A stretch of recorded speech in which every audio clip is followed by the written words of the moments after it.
C'est pas possible qu'on continue à tuer tous les bêtes, et même les écureuils, même les cochons sauvages, on ne peut pas, les lapins, tout ça, et il parle que des gens qui se sont sauvés. Mais qu'est-ce que c'est ces gens qui ne voient pas dans quelle merde ils sont, et en plus ils tuent tous les bêtes? C'est pas possible. Voilà. Il faut que tout le monde mêle tout le temps devant chaque film que tu fais. Voilà. Maintenant, je vais te dire ce que j'ai vécu jeudi. Je suis allée à la Bastille, fêter la Révolution. On m'avait dit que tout le monde savait sur Internet que c'était là-bas. Et comme personne ne m'a appelé, je suis venue et tu me dis ne rentre pas là-bas. Et moi, je suis rentrée et je me suis retrouvée dans un camp de concentration nazi, tel que ma mère me disait que nous vivrons dans le nazisme. Et c'est pour ça qu'eux, 2000, ils sont barrés de personnes, académiciens, ses collègues et tout, pour ne pas recommencer la résistance. Et donc, elle est tellement voyante qu'elle savait tout. Et donc, moi, la Bastille, pour moi, j'ai tellement de fois filmé des grandes manifestations des soulèvements depuis 71-12, et que là, je me retrouve enfermée comme avant du temps du roi.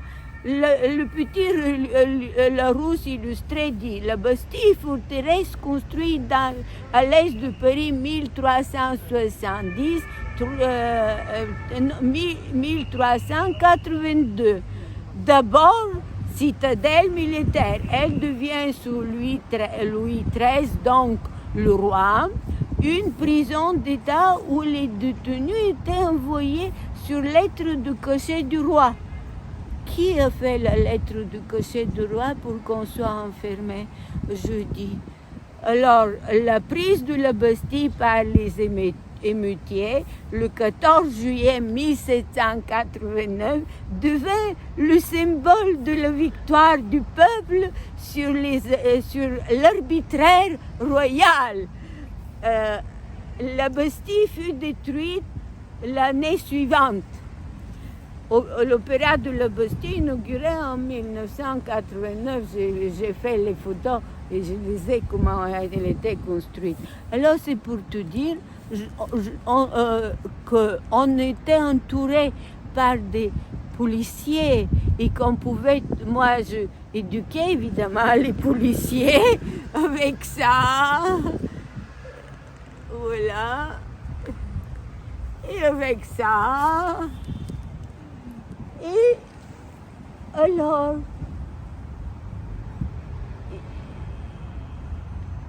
il y a eu, tu vois, il faut faire 15 jours arrêt de la consommation parce que de toute façon, personne n'a de l'argent pour consommer ni de manger. Et on fait quoi? La Commune de Paris 2022. Et quand je leur montrais ça, et ça, il y avait du côté où, comme si quelqu'un m'avait poussé pour m'enfermer, parce que moi, tu me dis, ne rentre pas dans dans ce rang de policiers, mais tu n'as pas dit, il t'a montré, tu me dis, Rémi, merci beaucoup, ne rentre pas. Et quelqu'un m'a poussé, peut-être c'est un des CRS qui était à côté. Et alors, les CRS, j'ai jamais vu ça. Et comme j'ai commencé à expliquer à chacun des policiers que non seulement je les éduquais, mais je disais ils étaient des tueurs. Parce que tous ces gens sous le soleil, il faut venir de Thrace comme moi, d'un pays continental où le soleil embrasse la terre des Thraces, comme dit Orphée le poète. Donc j'avais mon chapeau en plus. Ils n'avaient même pas de chapeau le plus âgé. Je leur mettais la main sur la tête, ça brûlait. Je me suis dit, mais ils vont les tuer. Et donc, je suis passée avec un tambour et avec un bâton le garçon de tambour portait le tambour, moi je tapais le bâton et je disais tueur, tueur, tueur, tueur. Et j'arrive à côté de vieux CRS. Et il voulait me taper sur la tête. Il voulait me sortir de rang. Et qu'est-ce qu'il aurait fait? Mais certainement me jeter dans une voiture, me battre, me tuer, parce que moi, quelqu'un qui me fait ça, mon cœur et mon cerveau vont s'arrêter d'indignité. Parce que moi, je ne supporte pas être insultée. Et donc, mais comme les gilets jaunes, tous les amis, tous les camarades, tous les l'un et l'autre sont magnifiques, comme celui que tu viens de voir, paf, ils m'ont retiré. Et ils ont commencé à scander des slogans et tout ça. Et j'ai été sauvée. Mais alors, 2 heures sur ce soleil, et en plus je suis avec des shorts très courtes, alors là, je suis montée tac, tac, tac sur les escaliers. En plus, je connais tous les chefs de l'opéra parce que les meilleurs chanteurs sont toujours des Bulgares. Et je les connais, mais c'était fermé. Et donc, on ne pouvait pas sortir d'aucune manière. Et donc, brusquement, terrifiée, je vois des fumigènes noirs et bleus. Ils se sont jetés à tuer à travers des jeunes policiers qu'ils payent à tuer les gilets. Et j'étais tellement, au premier instant, je dis, si je descends, je n'aurai plus de baskets parce que deux paires déjà à éteindre ces trucs. Je n'ai plus d'argent pour acheter des baskets. Et je n'ai pas fait ça, mais deuxième, quelqu'un l'a éteint parce qu'ils se sont souvenus ce que je leur dis. Et moi, j'ai mis le masque, mais quelque chose s'est passé.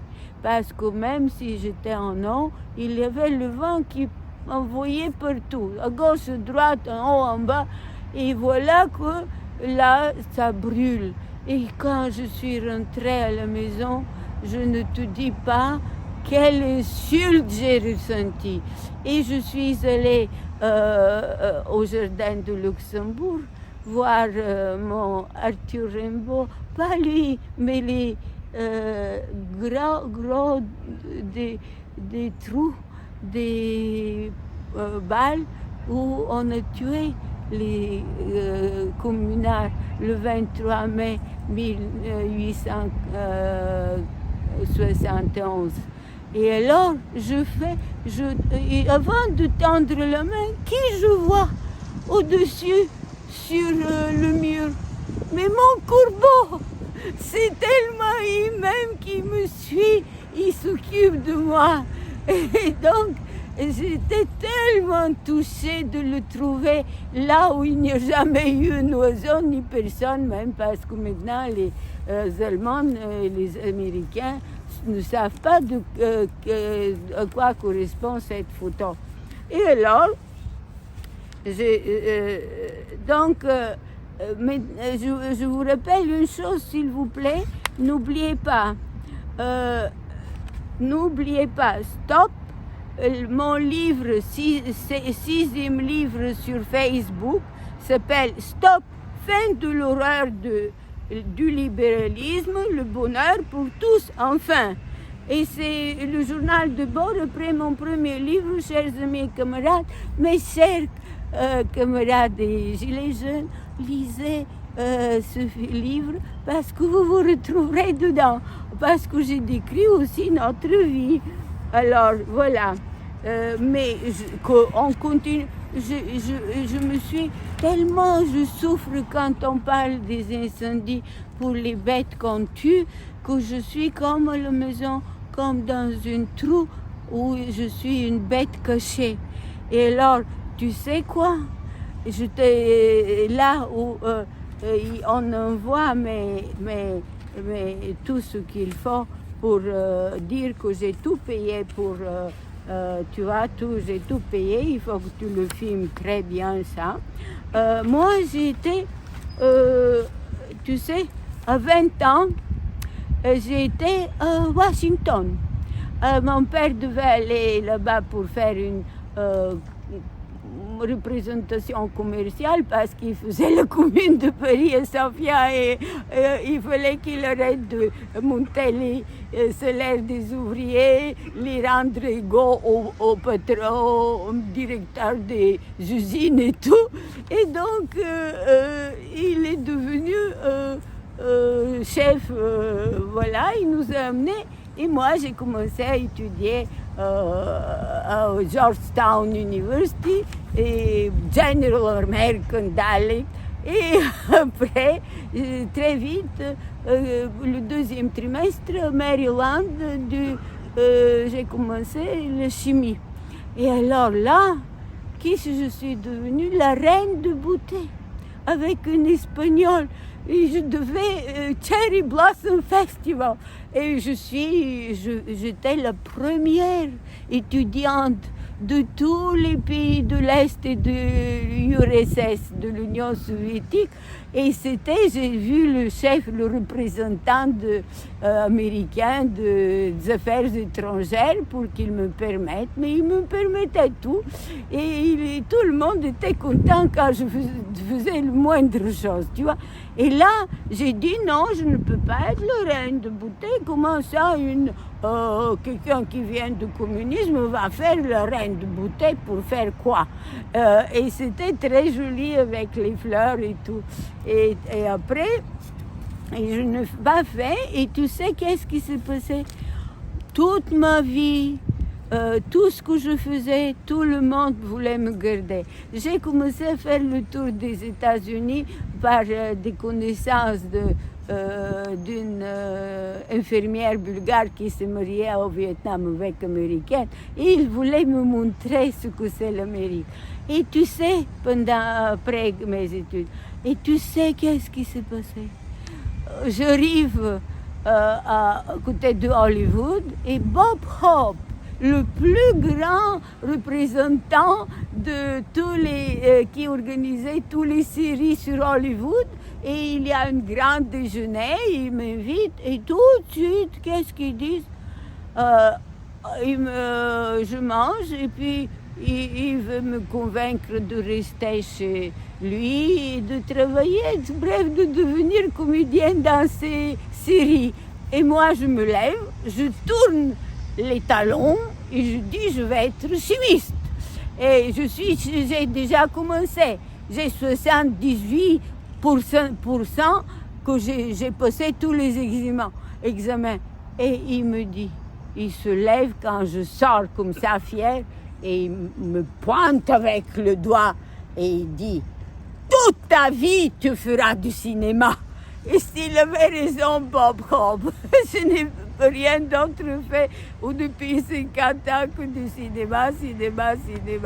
Et quand j'étais étudiante, avant d'être à Hollywood, il y avait on ne savait pas que j'étais bulgare parce que ça ne pouvait pas exister, c'est après le macartisme. Et alors, il y avait un groupe de émigrés hongrois qui étaient des fachos et qui s'étaient sauvés de l'arrivée du communisme. Et alors, un type, un Hongrois, bel homme, arrive et il veut violer la copine de la maison d'étudiants de ma copine avec qui je parlais et je pratiquais l'anglais et tout. Il veut le violer. Et moi, j'étais dans la partie industrie, là où il n'y a que des hommes. Et il détestait les fascistes et n'osait rien dire à cet Hongrois. Et les jeunes filles, qu'est-ce que tu veux qu'ils fassent? Ils étaient tous, on les préparait, étudiants, d'être profs en chimie dans les universités. Tandis que moi, ingénieur, donc je l'ai être. Et qu'est-ce qui s'est passé?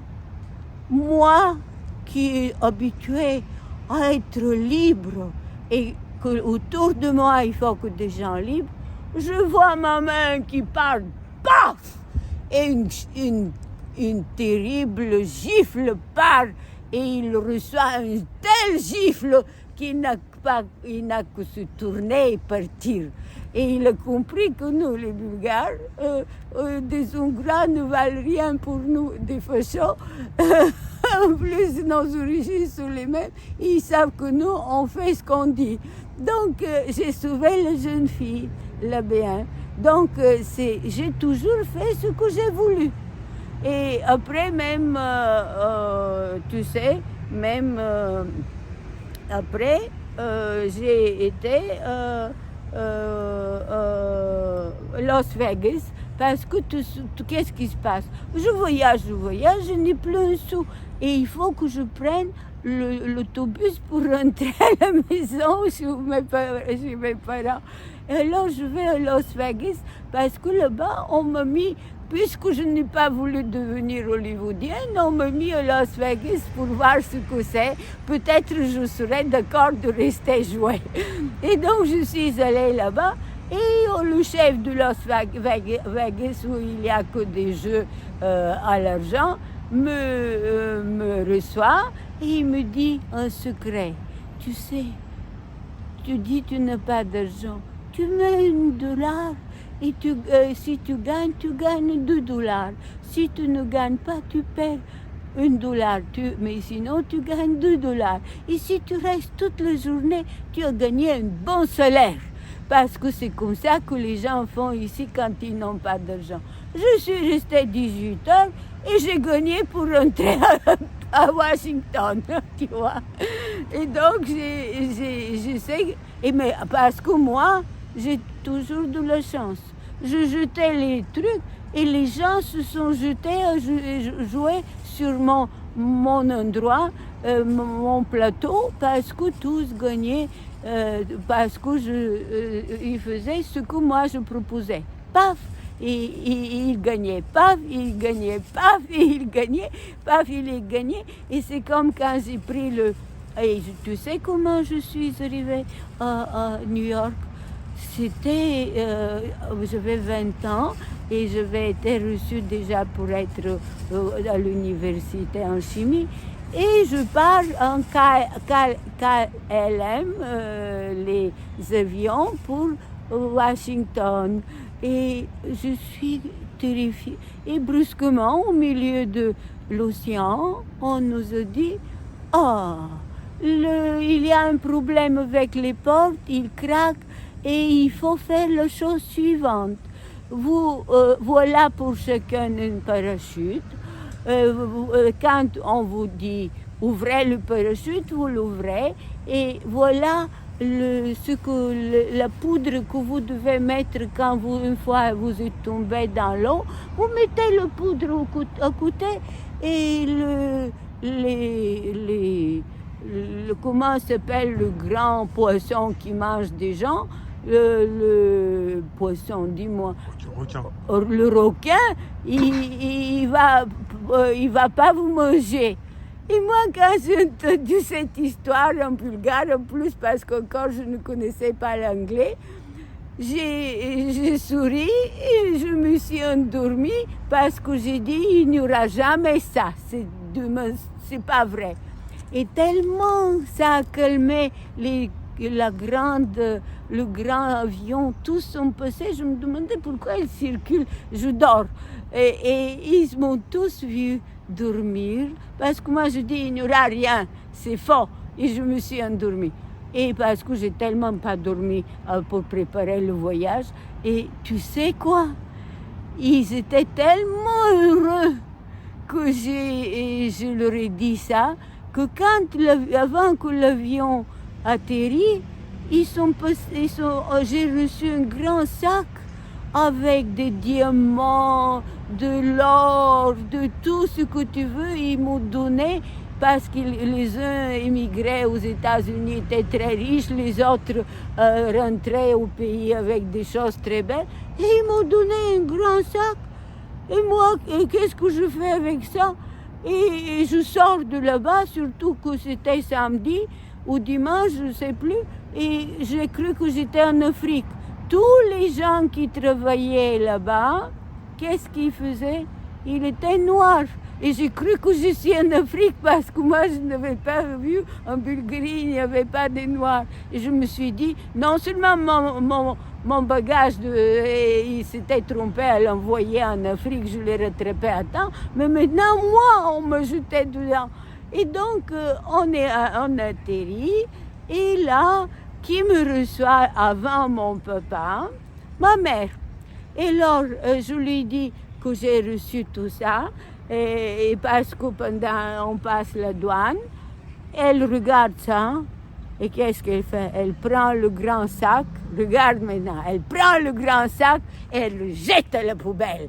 Et alors la policière est terrifiée, ne sait pas à qui doit-elle rendre tous ces très chers diamants, très chers machins, je ne sais plus ce que c'était, très riche, des millions.